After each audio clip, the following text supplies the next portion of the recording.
Olá, amantes de histórias reais e sem filtro. Se você ainda acredita que a Guerra de Troia começou por causa de amor, prepare-se, porque hoje você vai descobrir que a história que te contaram foi tão editada, tão embelezada e tão romantizada que virou praticamente um comercial épico criado para vender a ideia de heroísmo para o mundo inteiro. A Troia real não tinha nada de cenário cinematográfico, nada de glamour, e muito menos aquele brilho dourado que Hollywood insiste em colocar na cabeça de todo guerreiro. A Troia verdadeira era quente, poeirenta, desorganizada, cheia de superstição e completamente governada por decisões impulsivas. Antes de mergulharmos nessa realidade, deixa o like, se inscreve e se prepara.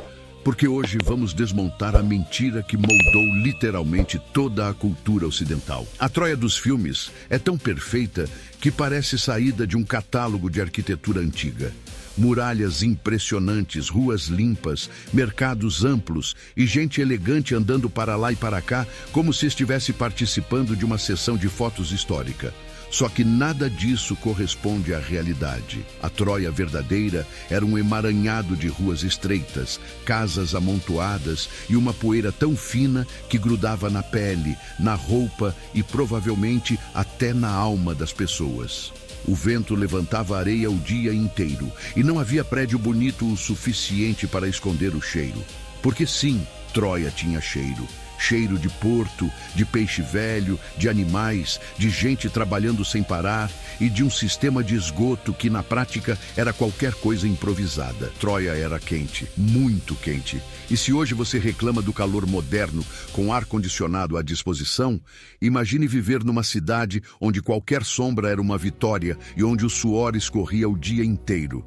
Aquele brilho épico que Hollywood coloca nos guerreiros troianos, na verdade seria suor misturado com poeira, criando uma crosta que você não removeria nem com 3 banhos. E o banho, aliás, não era algo tão frequente assim. Não existiam sabonetes perfumados, não existia água encanada, não existiam banhos relaxantes. Existia apenas o básico quando existia. Os animais circulavam livremente. Cabras, cães, ovelhas, gado, todos convivendo com pessoas, mercados e templos. A murada de Troia não separava apenas os troianos dos inimigos de fora.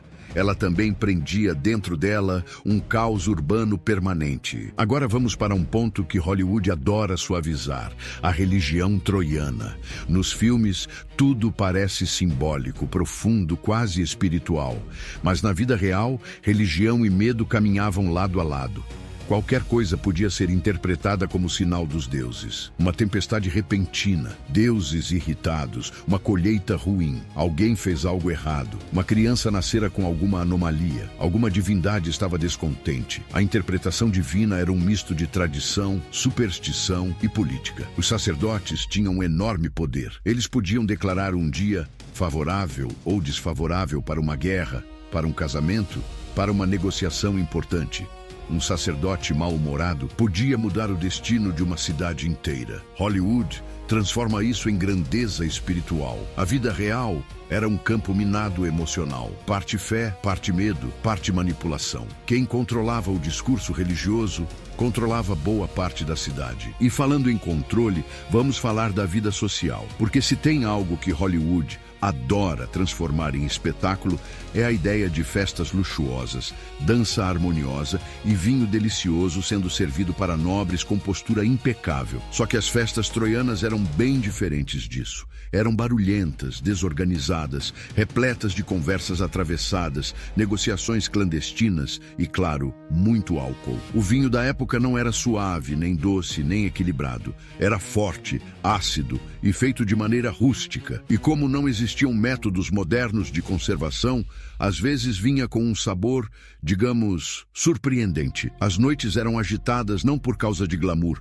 mas por causa de fofocas, disputas pessoais, discussões e até pequenas confusões que surgiam do nada. As elites conversavam em voz baixa em cantos escuros, os soldados exageravam na bebida e os comerciantes tentavam influenciar decisões políticas com presentes e favores. E então vem Paris. Hollywood pinta o príncipe como um jovem apaixonado, sensível, com grandes dilemas éticos e profundos sentimentos românticos. Na vida real, Paris provavelmente seria visto como alguém impulsivo, vaidoso e mais preocupado com a própria imagem do que com as consequências das próprias escolhas. E Helena, apresentada como a mulher mais bela do mundo, era muito mais uma peça política do que uma figura romântica. O nome dela serviu como justificativa, como bandeira de mobilização, como o elemento dramático perfeito para transformar um conflito econômico em uma epopeia poética. A justiça de Troia também está longe da glória hollywoodiana. A lei era um sistema instável que mudava conforme a ocasião. Você podia ser punido por desrespeitar os deuses, por falar demais, por ser inconveniente ou simplesmente por estar perto de alguém influente que interpretou mal um gesto seu. A corrupção era uma realidade presente. Juízes, sacerdotes e líderes políticos eram influenciáveis. A ideia de justiça divina era muitas vezes apenas a justificativa conveniente para uma decisão humana. E agora, chegamos à tecnologia. Hollywood ama transformar a Idade do Bronze numa espécie de semideuses com tecnologia pré-espartana. Na vida real, as armas de Troia eram funcionais, mas longe de serem impecáveis. Espadas entortavam, lanças quebravam, escudos rachavam e capacetes esquentavam mais do que protegiam. A engenharia troiana tentava acompanhar a necessidade militar, mas tudo era construído com materiais limitados. Nada de armadura reluzente saída da forja de Hefesto.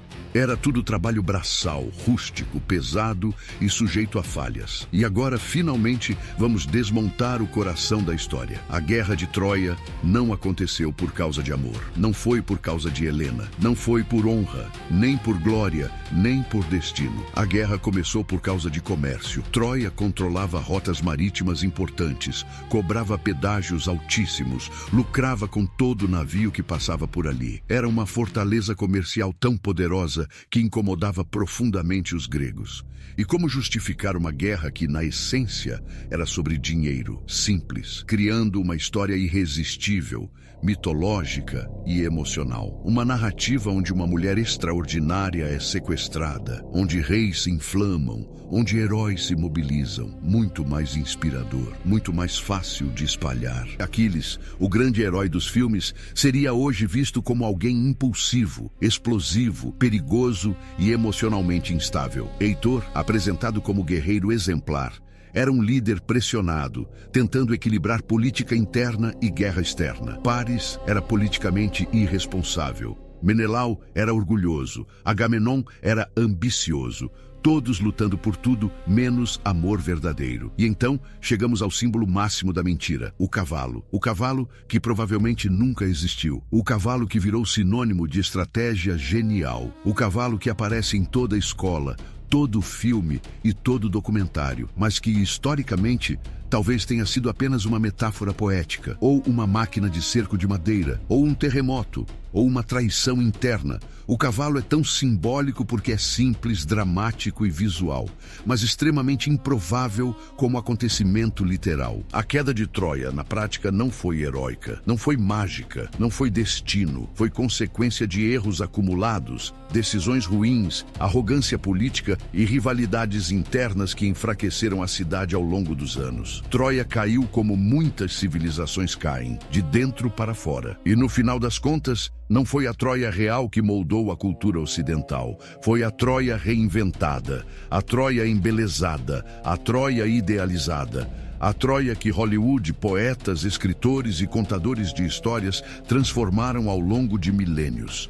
Uma Troia que nunca existiu, mas que todo mundo prefere acreditar. Agora eu quero saber de você. Se pudesse passar uma semana em Troia, escolheria viver na Troia real, com calor, poeira, caos e decisões impulsivas, ou na Troia de Hollywood, onde todo mundo é bonito, tudo é organizado e o drama sempre acontece na hora certa? Comenta aí, curte, se inscreve e volta no próximo vídeo, porque ainda tem muita história mal contada esperando para ser revelada.